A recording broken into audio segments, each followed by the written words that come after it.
10 a.m. Eastern. Then it is Penn State, Michigan, Saturday at noon on Fox. All right, so Dak Prescott can now grip the football, and he's going to start throwing today. The quarterback hasn't played or practiced since injuring his thumb in Week 1. Meanwhile, his backup, Cooper Rush, 4-0, perfect since stepping in for Dak as the starting quarterback. Cowboys heading to Philly to take on the undefeated Eagles Sunday night.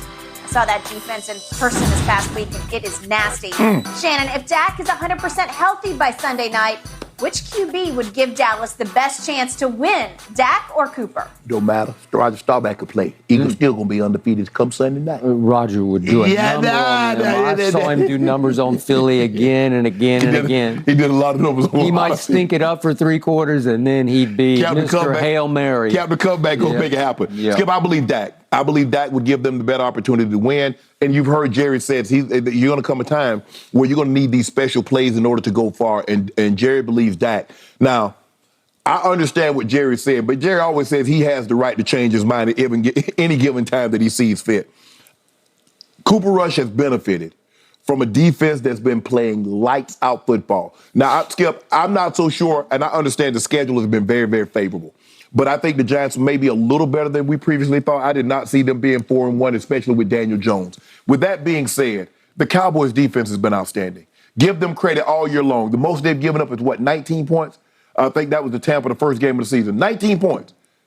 So 19, 17, 16, 13, and back-to-back. It's not exactly a historic run because they're third in points allowed in this year's NFL. But third in points allowed to win you a lot of games. Sure Normally got third in total in points allowed over the course of a season. Yep. Yeah, more times than not, you're going to have a better record. You're going to have a better win record than you have loss record. We're not talking about Ray Lewis's Ravens. No. Right? I'm not saying no. Okay. No, I don't Derek believe Brooks's Tampa Bay Buccaneers. I don't believe they're historic steel curtain. $85 or the Bears, 20 Bears or 2012 Seattle. I don't believe they're that yet, but they're trending in the proper direction. It's going to be very, very interesting to see. You have not trusted my back seven. That was your issue going in. Well, your back seven don't have to be good if the front four, if the front seven to doing what they keep doing, hitting the opposing quarterback in his mouth between Michael getting double and then D-Law getting one-on-one, Armstrong getting one-on-one. They're doing a great job meeting at the quarterback. And if you continue to do that, Skip, your back end doesn't have to hold up very long. There's not going to be a whole lot of opportunity for double moves. So if you can keep Trayvon Diggs from guessing and looking at the backfield, you might be on to something because you're not going to get a whole lot of chance to double move these guys. I do believe that Dak would give you the better chance to win Sunday and moving forward. But Jerry Jones has become enamored with Cooper Rush in this win streak. I don't believe that. I don't think you're right. I think he's enamored with winning, but it's not with Cooper Rush. It's just this is working. The formula is working. Yep, you and I both know Jerry Jones has never totally, fully bought into Dak Prescott. He told him as much. I agree. He said, I overpaid you. He spoke that to him at the media session after he signed the deal. Correct.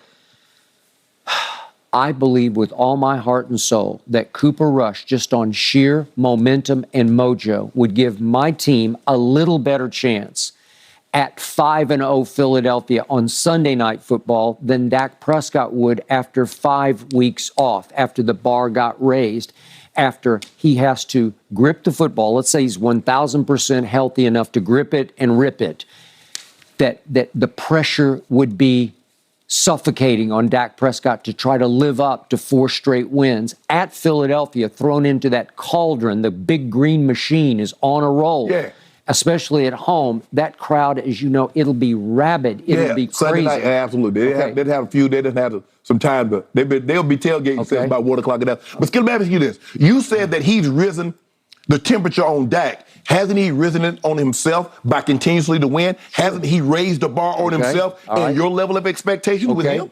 But have I seen him on the biggest solo stage in the sport? I saw him on a Sunday night in the first game he ever started at Minnesota, Sunday Night Football. Then I saw him on Monday Night Football at Giants. And the more we look back on that game, it was a big win for the Dallas Cowboys because that's the only loss that New York has suffered in 5 games. You know what? You know what I'm about to do? I'm about to do something that caused a lot of people to falter. I'm about to put some expectations on Cooper Rush. All right. And you see what happens. You about to be disappointed. Yeah, exactly. Because I had no expectations, so I couldn't be disappointed. I want you to get disappointed. I want you to put some expectations on it. I want you to say, Cooper Rush, we winning this game. No, I'm not going to say that. I told you I'm not going to pick him to win, but I'll take the points. No. I'll take the 6. No, what you picking him to win then? Huh? You picking him to win? He's a Jag. No, I'm not. They could lose with the 6. They could lose by 5. Man, and I would win. Exactly. That's all I would care about. No. Right? That ain't all you care about. Okay. You want to come out here and bang on the table, but you're going to have to take a break next week. Here's the biggest X factor you and I have not discussed. What and I am fascinated to hear your thoughts on this. You realize, because I've been through this several times in my career studying and covering football teams, when the backup comes in and plays well, obviously he becomes a fan favorite, but all of a sudden the locker room starts to split. There starts to be a fault line because some guys are saying, wait a second, Coop's played pretty well. Yeah. We trust him. We followed him into battle 4 straight times. We won. Right. He's earned the right to play. Maybe, I don't know, half the locker room saying that, maybe another half of the locker room, maybe 2/3 of the locker room is saying, Dak is our man. Dak wants to be back. He's sick and tired of hearing all this Cooper Rush BS from Skip Bayless. It's time for Dak to get his job back because he owns this job. And we did have the #1 offense last year. You didn't have much to show for it, but we did. Yeah. So I think that's probably going on right here, right now. And so Jerry, again, he's not going to go take the temperature in the locker room. I don't think Mike McCarthy is capable of taking temperature in the locker room. No. But I do think the position coaches are. So they're going to their little groups and their little meeting rooms, and they're saying, what's up? Tell me how you guys are feeling. And if there's a groundswell for Dak to come back, if Dak can show that he can throw the football, well, then I think you have to start leaning back in that direction because the team is going to mutiny on you if you don't give him his job back when he's 100% healthy. Well, I think the only time that obviously we didn't have that kind of situation in Denver, but the only time that I could really think of off the top of my head is that in Baltimore. We weren't playing very well offensively, and the defense was still playing lights out football. We went 5 weeks and didn't score a touchdown, and I think we won 2 or 3 of those ball games. We didn't score a touchdown. Banks was your Tony Banks was the starter. The groundswell has started to be, man, put somebody else in there and see if they can at least score a touchdown. That's what the groundswell was. Obviously, we're starting to, the defense is playing. It's only so much. Skip, there's only so many times that you lose a ball game 7-3. There's only so many times that you can lose a ball game 10-7.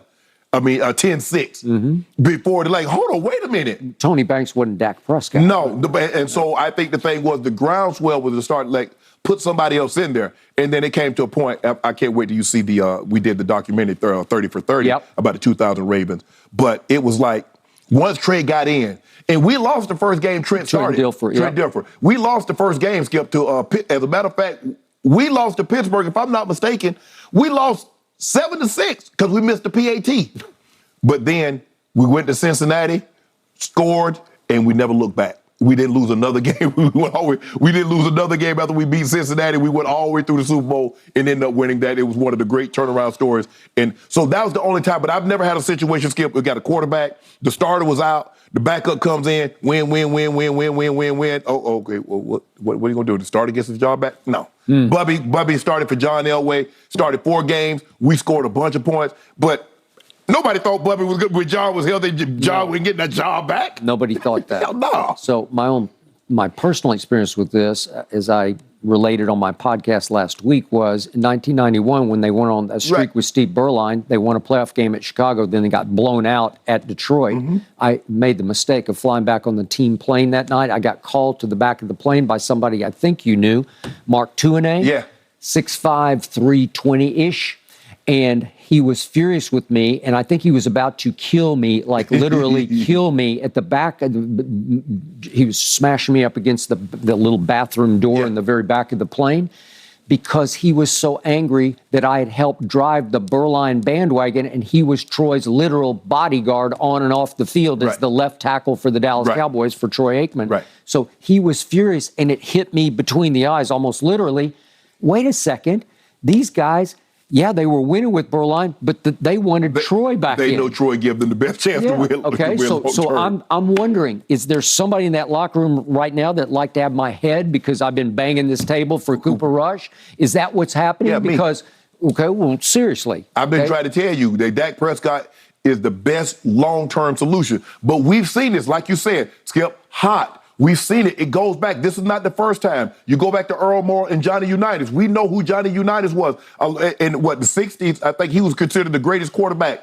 He was the 60s quarterback. I think he was the decade of the 60s. He was the all-decades quarterback. So we know. We saw Earl Moore. He was the hot guy. They didn't put Johnny U back in the ballgame. We see this with Jeff Hostetler and Phil Simms. That was the classic. Yes. Because Phil Simms was really good. Yes. I mean, and really he had, good. Skip, he had won a Super Bowl. He was the Super Bowl MVP in '86. And in that game against your Denver Broncos, yeah. he was 22 and almost 25. flawless. I mean, it was one of the great performances in a Super Bowl I ever saw. Yes. And wait a second, Jeff Hostetler, you're gonna ride the hot hand, Bill Parcells? And the most famous one, obviously, we know about Tom Brady. Yeah. Oh yeah. Drew Bledsoe. Yep. So it's not like this is we've seen it play out before, Skip. We've seen it happen. Well, to me, I want to know the temperature of that locker room, and you need to factor that into this decision sooner than later because you don't want the team to start quitting on Cooper Rush. I don't think they will. They don't do that, no. I don't think so. But I think deep down inside, they know they stand a better chance of going as far as they can possibly go or the distance, if that's the case, with Dak Prescott as opposed to Cooper Rush. Okay. Dak is 6-6 in his last. Man, go ahead on. 6-6.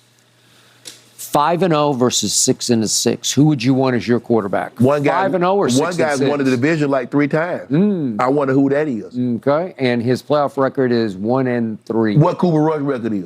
He ain't got we don't one. know it yet. Exactly. We don't know. And you won't know. His record is 5-0. That's all I know. Dak Prescott said, I won 11 games in a row one time. Tell Cooper Rush to top that. Okay, well, maybe he's on his way. I don't think he's on his way. He's on his way to the sideline. Okay. Here Skip, we go. You know, internships, they don't last forever now. They don't. Yeah. The intern is going to turn back into a pumpkin, to mix metaphors. Got to go back to school. Job, the hours run out. Yep. Okay, I'll take the 6 At some right point, now. you got to graduate, huh? Exactly. Get out in the real world. No. All right. Speaking of the real world, should Nets fans be worried about Ben Simmons after this new video surfaced yesterday? Man, you need to see this guy.